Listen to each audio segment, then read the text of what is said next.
આજના વિડીયોમાં હું તમને શીખવીશ વન ટક્સ બ્લાઉઝનું સ્ટિચિંગ કઈ રીતે કરવાનું હોય છે. તો સૌથી પહેલા અહીં બેક પાર્ટનું અહીં કટિંગ કરી દીધું છે, જે મેઇન ફેબ્રિક છે એના પર. તો આ ફ્રન્ટ પાર્ટ છે. તો હવે સ્ટિચિંગ ચાલુ કરીએ. સૌથી પહેલા આવી રીતે મૂકી દેવાના છે મેઇન ફેબ્રિકને, જે અસ્તર વાળો પાર્ટ છે એને. પછી એના પર મેઇન ફેબ્રિક મૂકી દેવાના છે આવી રીતે, અને બીજી સાઈડ થી પણ આવી રીતે મૂકી દેવાની છે. તો હવે આપણે એક પાર્ટ પર સિલાઈ લગાવીશું અને એક પાર્ટ મૂકી દેવાનું છે.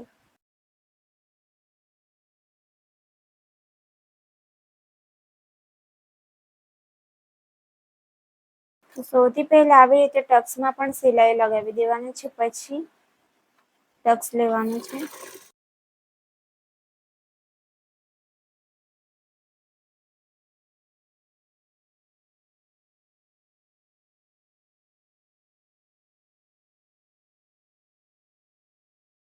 તો હવે અહીં એક પાર્ટમાં સિલાઈ થઈ ગઈ છે. તો હવે જે એક્સ્ટ્રા જે ફેબ્રિક છે એને કટ કરી નાખવાનું છે.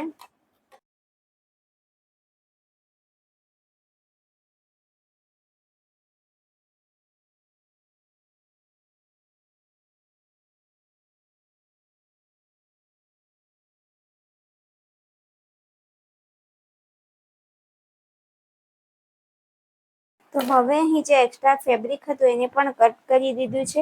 તો હવે આપણે અહીં ટક્સ લેવાના છે. તો આવી રીતે અહીં માર્કિંગ કરેલું છે, પણ ફરીથી એને આપણે ડાર્ક કરીશું આવી રીતે.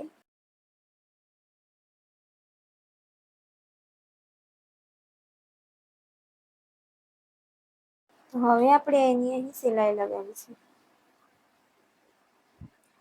તો આવી રીતે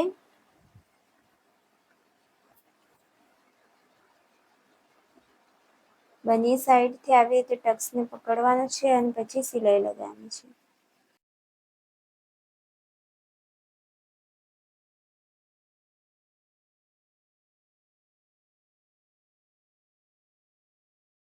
તો અહીં ટક્સમાં સિલાઈ લાગી ગઈ છે. તો તમે જોઈ શકો છો આવી રીતે ટક્સ આવશે.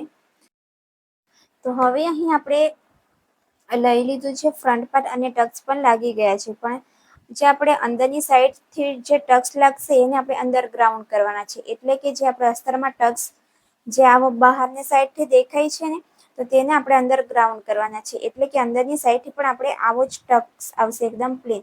તો એના માટે અહીં આવી રીતે બીજું અસ્તર લઈ લીધું છે અને આવી રીતે એને પણ જે આપણો જે અસ્તર છે સેમ આપણ કટિંગ કરી નાખવાનું છે. તો સૌથી પહેલા અહીં આપણે ગળામાં સિલાઈ લગાવીશું. જે રાઉન્ડ નેક છે એમાં, તો એમાં હાફ ઇંચ પર આપણે સિલાઈ લગાવીશું. તો સૌથી પહેલા આપણે માર્ક કરી દઈશું હાફ ઇંચ પર. તો અહીંની સાઈડ નીચેની સાઈડથી પણ આપણે હાફ ઇંચ પર માર્ક કરીશું અહીં, અને અહીંથી પણ.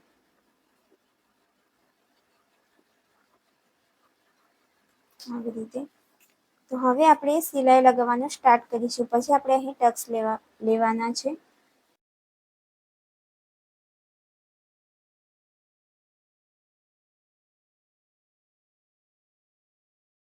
તો અહીં હાફ ઇંચ પર સિલાઈ લાગી ગઈ છે. હવે એમાં કટ્સ આવી રીતે જે રાઉન્ડ પાર્ટ છે એમાં આવી રીતે કટ્સ લગાવી દેવાના છે. તો હવે એમાં કટ્સ લાગ્યા બાદ હવે આપણે સૌથી પહેલા અહીં ટક્સ લેશું. તો આવી રીતે જે આપણે આ મેઇન ફેબ્રિક અને જે અસ્તરમાં લીધું હતું આવી જ રીતે આમાં આ ટક્સ પણ લેવાનો છે.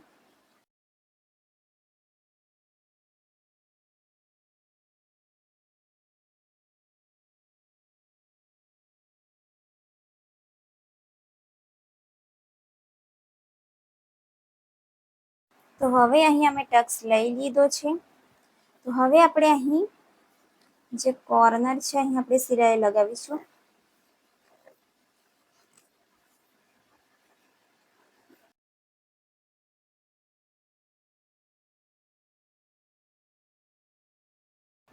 તો હવે અહીં સિલાઈ લગાવ્યા બાદ હવે આપણે અહીં હાફ ઇંચ જેટલું અહીં જે અસ્તર છે,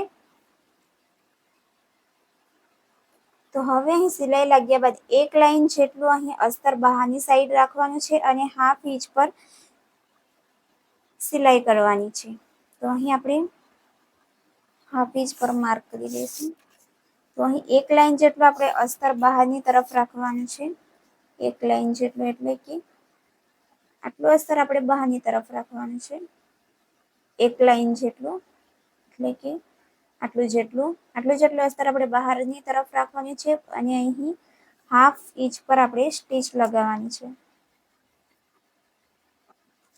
અને અહીં ધ્યાન રાખવાનું છે કે આ વાળા જે ટક્સ વાળા પોઈન્ટ છે આ આવી રીતે સેમ જ આવવા જોઈએ. આવી રીતે. તો તમે અહીં એક પિન પણ લગાવી શકો છો.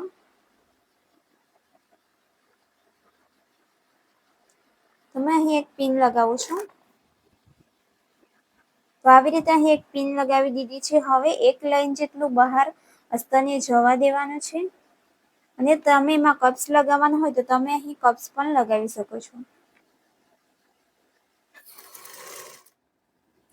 હવે અહીં જે આપણું મેન અસ્તર વાળું છે એને આપણે અહીં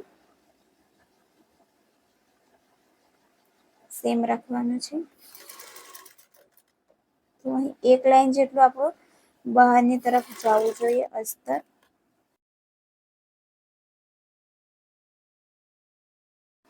તો હવે અહીં કમ્પ્લીટ થઈ ગયા બાદ તો હવે આપણે અહીં સિલાઈ લગાવી દીધી છે. હવે આપણે અહીં આવી રીતે અહીં ધારી પર આપણે સિલાઈ લગાવીશું, પણ સૌથી પહેલા આપણે અહીં કટ લગાવી દઈશું.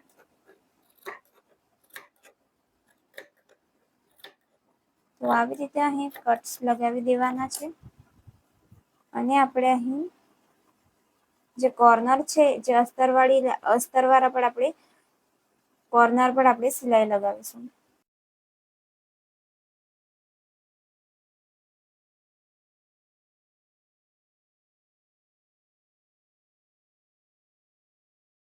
તો હવે આપણે અહીં સિલાઈ લગાવ્યા બાદ એને આપણે પલટાવી દેવાનું છે. તો આવી રીતે અહીં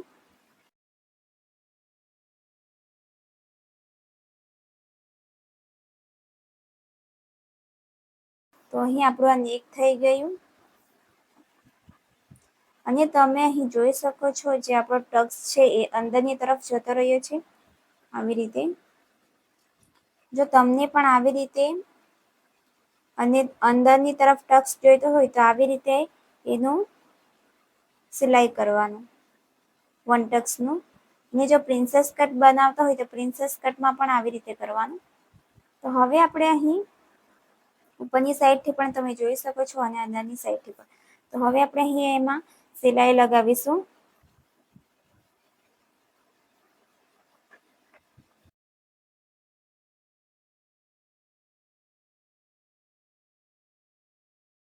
તો આવી રીતે અહીં વન ટક્સ બ્લાઉઝનો અંડરગ્રાઉન્ડ જે ટક્સ છે એ આવી રીતે લેવાનો છે અને આવી જ રીતે બીજો પાર્ટ પણ રેડી કરવાનો છે. અને જો તમે મારી ચેનલ પર પહેલી વાર છો તો તમે મારી ચેનલને લાઈક, શેર અને સબસ્ક્રાઈબ કરી દેજો. અને વિડીયોમાં સમજ નહીં પડી હોય તો તમે મને કોમેન્ટ કરીને પૂછી શકો છો.